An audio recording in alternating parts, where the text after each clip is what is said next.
আজকে রান্না করছি মোচার চাপড় ঘন্ট। মোচাটা সেদ্ধ করে নিয়েছিলাম আগে থেকে। কাঁচা লঙ্কা আর জিরা সম্বারা দিয়ে মোচাটাকে কষিয়ে নিচ্ছি। এখন ডালের চাপড়ি করে রেখেছি, ডালের চাপড়ি দিয়ে এটাকে চাপড় ঘন্ট তৈরি করে নেব। আমি ডালের চাপড়ি করে রেখেছিলাম, এগুলো দিয়ে এখন নাড়াচাড়া করে মাখো মাখো করে নেব।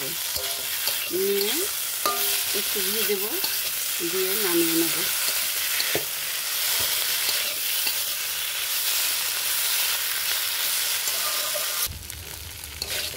দেখুন বড়াতে মোচা দিয়ে মাখা মাখা হয়ে গেছে। এখন দিয়ে দেবো অল্প সামান্য কিছু ঘি। আমি অল্প কিছু ঘি দিয়ে দিচ্ছি। এখন ঘি দেওয়া হয়ে গেল, নেড়ে চেড়ে